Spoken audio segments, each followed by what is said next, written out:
നമ്പറുകൾ ശേഖരിച്ചുകൊണ്ട് പിന്നീട് നടത്തിയത് ഈ CCTV ദൃശ്യങ്ങളും ഈ നമ്പറുകളും ഒത്തുനോക്കുക എന്നുള്ളതായിരുന്നു പോലീസ് ചെയ്തത്. അങ്ങനെ ഈ നമ്പറുകൾ ഒത്തുനോക്കുന്നു, അതോടൊപ്പം തന്നെ ഈ നമ്പറുകൾ ഒത്തുനോക്കുന്നതും ഈ വിഷ്വലുകൾ ക്രോസ് ചെക്ക് ചെയ്യുകയും ചെയ്യുന്ന സമയത്ത് ഇവർക്കൊരു പെർട്ടിക്കുലർ നമ്പറിൽ നിന്നുള്ള ഒരു പെർട്ടിക്കുലർ നമ്പർ ഈ മേഖലയിലൂടെ സഞ്ചരിച്ചതായി പോലീസ് കണ്ടെത്തുന്നു. പക്ഷേ അത് ഇന്ന വ്യക്തിയാണ്, അതായത് ഈ വ്യക്തിയാണ് എന്നിവർക്ക് ഉറപ്പിക്കാൻ കഴിയുന്നില്ല. പല കുറി അവർ നോക്കുന്ന സമയത്ത് ഈ പ്രതി ടീഷർട്ട് ധരിച്ചുകൊണ്ട് ഇതിലൂടെ പോകുന്നത് മാത്രമാണ് ഇവർക്ക് കാണാൻ കഴിയുന്നത്, പോലീസിന് കാണാൻ കഴിയുന്നത്. അങ്ങനെ വീണ്ടും പോലീസ് തുടർച്ചയായ പരിശോധനകൾ നടത്തുന്നു. ആ പരിശോധനകൾക്കൊടുവിലാണ് ഈ പ്രതിയിലേക്ക് എത്തുന്ന നിർണായകമായ തെളിവുകളിലേക്ക് പോലീസ് എത്തിയിരിക്കുന്നത്. നമ്മളിപ്പോൾ ഉള്ളത് നമ്മുടെ ഓൺ വിഷ്വലാണ്. അതായത് ഈ വീടിന് മുന്നിൽ ജില്ലാ പോലീസ് മേധാവിയുടെ അടക്കം വാഹനം കിടക്കുന്നുണ്ട്.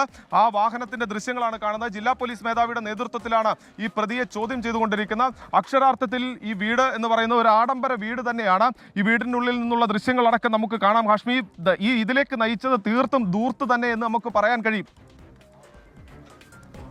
കൊടിയ ദൂർത്തിൽ ജീവിച്ചിരുന്ന ആളാണ് റിജു ആന്റണി എന്നിവിടെ മനസ്സിലാക്കാൻ. ആ ദൂർത്ത് എന്ന് പറഞ്ഞാൽ ഇയാളുടെ ഭാര്യ വിദേശത്താണുള്ളത്. അവിടെ പാവം കഷ്ടപ്പെട്ട് പണിയെടുക്കുകയാണ്. കഷ്ടപ്പെട്ട് പണിയെടുത്ത് നാളെ ഒരു കാര്യത്തിന് നാട്ടിലേക്ക് ഇയാളുടെ അക്കൗണ്ടിലേക്ക് അയച്ചു കൊടുക്കുന്ന പണം എടുത്ത് ഇയാൾ പൊടിച്ചു കളയായിരുന്നു, ധൂർത്തടിക്കുകയായിരുന്നു. അത് സുഹൃത്തുക്കളുമായി മദ്യപിച്ചും അല്ലാതെയുമൊക്കെ ആ പണം അങ്ങനെ തീർത്തു കളഞ്ഞു. അടുത്ത മാസം ഭാര്യ വരുന്നു. ഭാര്യ വരുമ്പോൾ സ്വാഭാവികമായും പണം എവിടെയെന്ന് അന്വേഷണം ഉണ്ടാകും. അതിനുള്ള മറുപടി എന്നുള്ള നിലയ്ക്കാണ് ഇയാൾ ബാങ്കിലേക്ക് കടന്നു കയറി 15 ലക്ഷം രൂപ മോഷ്ടിച്ചെന്ന് വേണം മനസ്സിലാക്കാൻ. പ്രേക്ഷകർ കാണുന്നത് വീടിന് മുന്നിൽ നിന്നുള്ള ദൃഷ്ടിയാണ്. ഈ അറസ്റ്റ് ഒരു കത്തിയുമായി കടന്നു ചെന്ന് 3 മിനിറ്റ് കൊണ്ട് ഈ മോഷണം പൂർത്തിയാക്കിയ പുറത്തേക്ക് എങ്ങനെ പോയി എന്ന കാര്യമടക്കം പോലീസ് ഇപ്പോൾ ചോദിച്ച് മനസ്സിലാക്കുകയാകും, അല്ലേ സൂരജ്? സൂരജ് സജിലേക്ക് അല്പസമയത്തിന് മൊത്തം പ്രേക്ഷകർ കാണുന്നത് ഇയാളുടെ വീട്ടിന് മുന്നിലുള്ള ദൃശ്യങ്ങളാണ്. ആശാരിപ്പാറ സ്വദേശിയാണ് ഇയാൾ. റിജു ആന്റണി എന്നാണ് പേര്. ഇയാൾ നാട്ടിൽ തന്നെയാണ് ഉള്ളത്. ഈ പറയുന്ന രീതിയിൽ നേരത്തെ നമ്മുടെ പ്രാദേശിക ലേഖകൻ ജെക്സ് പറഞ്ഞതുപോലെ ഇയാൾ അവിടെ വന്ന് താമസിക്കുന്ന 1.5 വർഷമായിട്ട് ഉള്ള അയാൾ വന്നത്. പക്ഷേ ഈ വീട് അയാളുടെ സ്വന്തം വീടാണ് എന്ന് വേണം മനസ്സിലാക്കാൻ.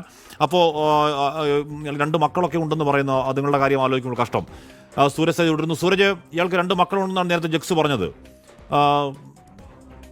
അതോർക്കുമ്പോൾ സങ്കടമാണ് സൂരജ്. ഹാഷ്മി ശരിയാണ്. രണ്ട് കുട്ടികളുണ്ട്. അവരുടെയൊക്കെ ഒരു മാനസികാവസ്ഥ ഓർക്കുമ്പോൾ നമുക്കും സങ്കടപ്പെടുത്തുന്ന കാര്യമാണ്. അതായത് ഇവർ പറയുന്ന ഒരു പ്രധാനപ്പെട്ട കാര്യവും നാട്ടുകാരെ സംബന്ധിച്ചും അവർക്കൊരു ബുദ്ധിമുട്ടുണ്ടാക്കുന്ന ഈ കുട്ടികളുടെ കാര്യം മാത്രമാണ്. ഇതിപ്പോൾ നമ്മളോടൊപ്പം ഇവിടുത്തെ കൗൺസിലർ ചേരുകയാണ്. എന്താ ഇവരെ കുറിച്ച്, നേരത്തെ ആളെ കുറിച്ച് ഇങ്ങനെ വല്ല പ്രശ്നങ്ങളോ കാര്യങ്ങളോ? ഇങ്ങനെ ഒന്നും പ്രത്യേകിച്ചൊന്നും കേട്ടല്ലേ. സാധാരണ ഇങ്ങനെ പോണ ഒരു വ്യക്തിയാണ് നമ്മളായിട്ട് നല്ല സംസാരിച്ച് വെക്കണത്. ഇങ്ങനെ ഒരു നമ്മൾ ചിന്തിക്കണില്ല ഇങ്ങനെ ഒരു സംഭവം ഉണ്ടാവുന്ന പോലും. ഇതെന്തുകൊണ്ട് ഇങ്ങനെ ചെയ്തു എന്നുള്ളത് നമുക്ക് അറിയില്ല. ആരൊക്കെ ഈ വീട്ടിലുള്ളത്? അവരുടെ ഭാര്യ നഴ്സാണ്, വിദേശത്താണ്. ഒരു മോനും ഒരു മോളാണ് ഉള്ളത്. ഇന്ന് വീട്ടിൽ കുടുംബസമ്മേളനം കൂടി ഉണ്ടായതാണ്. 2:30 ഞങ്ങളിവിടെ വന്ന് കുടുംബസമ്മേളനം കഴിഞ്ഞ് 4:30 ഇപ്പോൾ പോകുന്നതാണ്. ഇങ്ങനെ ഒരു വ്യക്തിയാണെന്ന് പറഞ്ഞപ്പോൾ ഞങ്ങൾ പെട്ടെന്ന് അത് വിശ്വസിക്കാൻ സാധിക്കണില്ല ഇവിടെ ഉള്ളവർക്ക് മുഴുവൻ. മദ്യപിക്കുകയൊക്കെ ചെയ്യുമായിരുന്നു? ഇവിടെ വന്ന് താമസിച്ചിട്ട് ഒരു 2 കൊല്ലമായിട്ടുള്ളൂ. വന്ന് താമസിച്ച് ഇവിടെ വീട് വാങ്ങിച്ച് താമസിച്ചതാണത്. അതിനുശേഷമാണ് ഭാര്യ വിദേശത്തേക്ക് പോയത്? ഇല്ല, അവിടെ വിദേശത്തായിരുന്നു. ഇവിടെ വന്ന് താമസിച്ചു. അവര് വീട് താമസമൊക്കെ കഴിഞ്ഞപ്പോൾ ഭാര്യ വിദേശത്തേക്ക് പോയി. പിന്നെ ഇവിടെ ഇടയ്ക്ക് വരാറുണ്ട്. പിന്നെ ഇപ്പോൾ എപ്പോൾ നോക്കിയാലും ആളിവിടെ പുറത്ത് ഇവിടെ കാണാം. 2 മക്കളുണ്ട്. ഒരു മോൻ CMIയിലാണ് പഠിക്കുന്നത്. പിന്നെ ഒരു പെൺകുട്ടിയാണ്, ചെറിയൊരു പെൺകുട്ടി. 2 പെൺകുട്ടികളാണ് ഉള്ളത്. പിന്നെ ഇപ്പം അങ്ങോട്ട് അമ്മയുണ്ടെന്ന് തോന്നണേ. ഇന്ന് അവിടെ ഉണ്ടായിരുന്നു അമ്മയാണെന്ന് തോന്നണേ. ഇവിടെ ഒരു കുടുംബയോഗം നടന്നപ്പോഴും നമുക്ക് ഒരു സംശയം തോന്നിയിരുന്നില്ല. ഒരു സംശയം തോന്നിയിരുന്നില്ല. ഇങ്ങനെ നമ്മൾ ഒട്ടും പ്രതീക്ഷിക്കണില്ലല്ലോ. ഇങ്ങനെ ഒരു വ്യക്തിയാണെന്നുള്ള പ്രതീക്ഷിക്കണില്ലല്ലോ. എല്ലാവരായിട്ടും കമ്പനിയായിട്ട് വർത്താനമൊക്കെ സംസാരിക്കുകയൊക്കെ ചെയ്യാറുണ്ട്. നാട്ടുകാരെ സംബന്ധിച്ചൊരു ഞെട്ടലായി പോയി. ആരും പ്രതീക്ഷിക്കാത്ത ഒരു സംഭവമാണത്. ഇതും പ്രത്യേകിച്ച് ഞങ്ങളുടെ ഈ ഭാഗത്ത് ഇങ്ങനെ ഒരു വിഷയം ഉണ്ടാവുന്നത് ആദ്യമായിട്ടുള്ള ഒരു സംഭവമാണ്. ഹാഷ്മി, ഇന്ന് ഉച്ചയോടുകൂടി തന്നെ നമുക്ക് ഈ പ്രദേശത്തുള്ള ആളാണ് പ്രതി എന്ന വിവരം നമുക്ക് ലഭിക്കുന്നുണ്ട്. അത് ഞാൻ പങ്കുവച്ചത് നമ്മുടെ ഇവിടുത്തെ ലേഖകനായിട്ടുള്ള ജെക്സുമായിട്ട് ഞാനിത് സംസാരിക്കുന്ന ജെക്സ് നമ്മളൊരു 11 മണി സമയത്താണെന്ന് തോന്നുന്നു അല്ലെ? 10:30-11 മണി സമയത്താണ്. പേരാമ്പ്രയിൽ കേന്ദ്രീകരിച്ചുകൊണ്ട് പോലീസ് കേന്ദ്രീകരിക്കുന്നു. പക്ഷെ അത് ആരോടും പറയരുത് എന്ന് നമ്മൾ തീരുമാനിച്ചു. അതെ, തീർച്ചയായിട്ടും. അത് സൂരജ് പറഞ്ഞ വിവരം അനുസരിച്ച് നാടുകുന്ന്, ചെറുകുന്ന് തുടങ്ങിയ പ്രദേശങ്ങളിൽ ഞാൻ ഏകദേശം ഒരു 11:30 മുതൽ ഞാൻ അവിടെ തന്നെ ഉണ്ടായിരുന്നു. പോലീസ് വാഹനങ്ങൾ കൃത്യമായിട്ട് തന്നെ എല്ലാ സ്ഥലങ്ങളിൽ നിന്നുള്ള CCTV ക്യാമറകൾ പരിശോധിച്ചുകൊണ്ടിരിക്കുകയായിരുന്നു. എല്ലാ ഭാഗങ്ങളിൽ നിന്നുള്ള പോലീസ് ഉദ്യോഗസ്ഥരും ഉണ്ടായിട്ടുണ്ടായിരുന്നു. അപ്പോൾ ഏകദേശ ധാരണയായിരുന്നു ഈ പ്രദേശത്ത് തന്നെയാണ് പ്രതി എന്നുള്ളത് ഏകദേശം അറിയാമായിരുന്നു. സൂരജ് പറഞ്ഞത് വളരെ കൃത്യമായിട്ടുള്ള ഒരു കാര്യമായതുകൊണ്ട് തന്നെയായിരുന്നു ഞാൻ 11:30 മുതൽ ഇവിടെ ഉണ്ടായിരുന്നു. അങ്ങനെ അതിനുശേഷമാണ് വൈകുന്നേരത്തോട് കൂടിയിട്ട് ഈ പ്രതിയെ പോലീസ് പിടിക്കുന്നത്. ഈ വീട് ലൊക്കേഷൻ സ്കെച്ച് ചെയ്ത് നാട്ടുകാരൊക്കെ അതാണ് പറയുന്നത്. തീർച്ചയായിട്ടും ഇദ്ദേഹത്തെ പറ്റി പറയുകയാണ്. ഇദ്ദേഹത്തിന്റെ ശരിക്കും സ്വദേശം എന്ന് പറയുന്നത് മേലൂരാണ്. മേലൂരിൽ നിന്ന് ഇവിടെ വന്ന് താമസാക്കിയിട്ട് 2 വർഷമായിട്ടാണ് താമസാക്കിയിട്ടുള്ളൂ. ഇദ്ദേഹം ഈ പറയുന്ന രീതിയിൽ പ്രതി ഒരുപാട് ദൂരത്തുള്ള വ്യക്തിയാണെന്നൊന്നും പുറത്താർക്കും അറിവില്ല.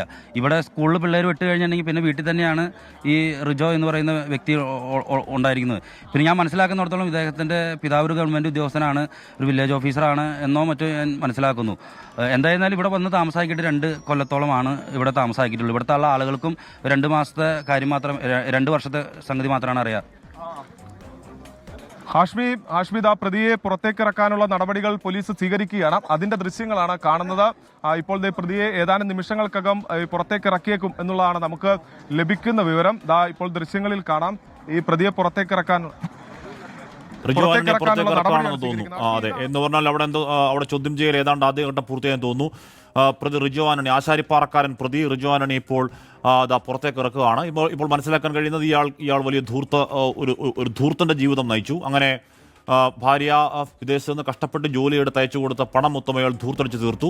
അതിനുശേഷം ആ കടം അതിലൂടെ ഉണ്ടായ കടം തീർക്കാൻ വേണ്ടി ഇയാൾ മോഷണം നടത്തി എന്നുള്ളതാണ് ഇപ്പോൾ അറിയാൻ കഴിയുന്നത്. പോലീസ് വളരെ കഷ്ടപ്പെട്ട് വളരെ ശ്രമകരമായി പല വഴികൾ കൂടിയാണ് ഇയാളിലേക്ക് പോലീസ് എത്തിയത്. മാത്രമല്ല പോലീസെ തെറ്റിദ്ധരിപ്പിക്കാൻ ഇയാൾ ആദ്യഘട്ടത്തിൽ ചില ഹിന്ദി ഡയലോഗൊക്കെ പറഞ്ഞ് ഇതര സംസ്ഥാനക്കാരനാണ് എന്ന് വരുത്തി തീർക്കാൻ ഉള്ള നീക്കങ്ങളൊക്കെ നടത്തിയിരുന്നു. ആദ്യഘട്ടത്തിൽ തന്നെ പോലീസ് അത് വ്യാജമാണ് തിരിച്ചറിയുകയും ഈ പ്രതി തദ്ദേശവാസിയാണെന്ന് എന്ന സൂചന തന്നെയായിരുന്നു. മാത്രമല്ല ഇന്ന് രാവിലെ 10:30 സൂരജ് സജി പറയുന്നുണ്ടായിരുന്നു ഒരു ബ്രേക്ക് ത്രൂ വൈകുന്നേരം ആകുമ്പോഴേക്കും കൃത്യമായി ഉണ്ടാകുമെന്ന് പറയുന്നുണ്ട്. അപ്പോൾ എനിക്ക് തോന്നുന്നു ഇന്ന് രാവിലെ മുതൽ തന്നെ പോലീസിന് കൃത്യമായ സൂചനയുണ്ട്. ഇന്ന് രാവിലെ മുതൽ തന്നെ ഇയാൾ പിടിയിലാകും എന്ന കൃത്യമായ ഒരു സൂചന പോലീസിനുണ്ട്. ഇയാൾക്ക് വളരെ കൃത്യമായ സൂചനയിൽ പോലീസ് ഇയാളുടെ പിന്നാലെ തന്നെ ഉണ്ടായിരുന്നു വേണം രാവിലെ സൂരജ് പറയുമ്പോൾ മനസ്സിലാക്കേണ്ടത്. എന്തായാലും ഇയാളെ പിടികൂടിയിരിക്കുന്നു. ഇപ്പോൾ ഒരു ബാങ്ക് കൊള്ളക്കാരനാണ്. സമാനതകളില്ലാത്ത വിധം നട്ടുച്ചയ്ക്ക് അല്ലെങ്കിൽ പട്ടാപ്പകൽ ബാങ്കിലേക്ക് ഒരു പൂ പറിക്കുന്ന ലാഘവത്തോടെ കവർച്ച നടത്തിയ ആളാണ്. അപ്പോൾ ഈ കവർച്ചയ്ക്ക് ഇയാൾ കിട്ടിയ ഐഡിയ എങ്ങനെയാണ്, ആരെങ്കിലും ഇനി ഇതിന് പിന്നിലുണ്ടോ? മാത്രമല്ല അതത്ര സ്വാഭാവികമല്ല. ഒരു 3 മിനിറ്റ് കൊണ്ട് പെട്ടെന്ന് ഒരു ബാങ്കിലേക്ക് കടന്നു കയറുകയും കത്തിമുനയിൽ 6 പേരെ ബന്ധുക്കളാക്കുകയും അതിനുശേഷം